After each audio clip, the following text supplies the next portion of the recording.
Assalomu alaykum hurmatli muxlislar. Bugungi yana mavzu mana shu wheatgrass to'g'risida, demak bug'doyi niholini so'ki to'g'risida bo'ladi.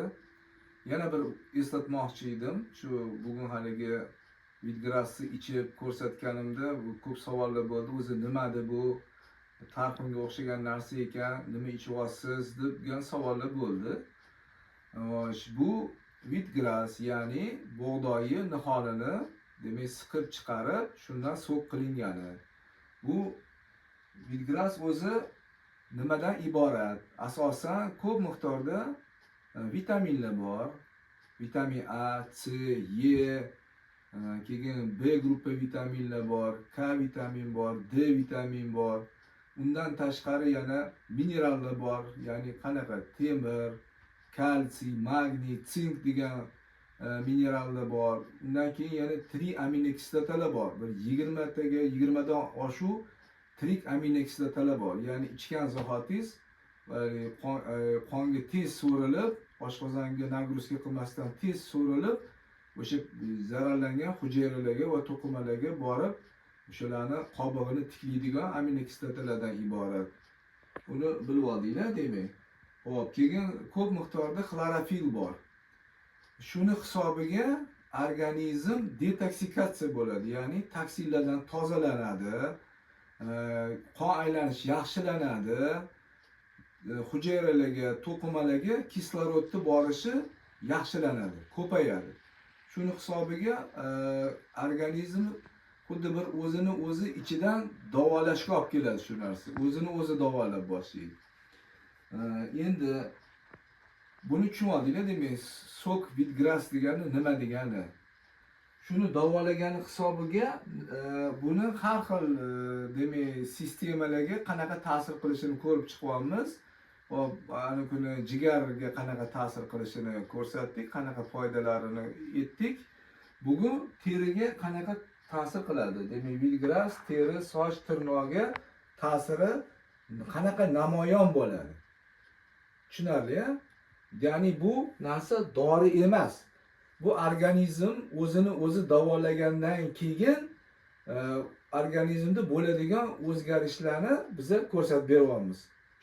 Shu yordamchi, shu organizm o'zini davolash uchun. Xo'p, terini holati qanaqa bo'ladi ichgandan keyin? Endi manbalarda yozilishicha bir 2-3 haftadan keyin o'sha effekti bilinar ekan. Xo'p, demak, terini birinchisi elastikligi oshirar ekan. Elastikligi oshadi, ham silliq bo'lar ekan. Xo'p, bu birinchisi. Ikkinchisi, mayda-mayda yallig'lanishlar, qizarishlar, shular ketishni boshlar ekan. Xo'p, ajinlar kamayadi. Nima hisobiga? Ajinlar kamayadi, chunki vitamin E ko'p miqdorda bor. Hamda o'sha aminokislotalar nima qiladi? Haligi kollagen ishlab chiqarishga yordam berar ekanda, o'sha shuni hisobiga ajinlar tekislanib borar ekan. Endi katta ajinlar tekislanmasa kerak, lekin mayda-mayda ajinlar, uni ko'proq ayollar o'ziga biladi, qanaqa ajinlar bo'lishini, shular kamayish boshlar ekan.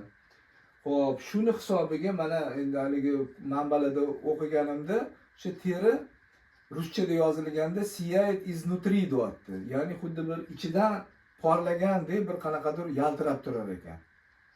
Xo'p, endi uni vaqt ko'rsatadi, uni uzoqroq vaqt ichganda bu narsalar bilinar ekan. Lekin birinchi o'sha belgilari asosan shu 2-3 hafta iste'mol qilgandan keyin bo'lar ekan.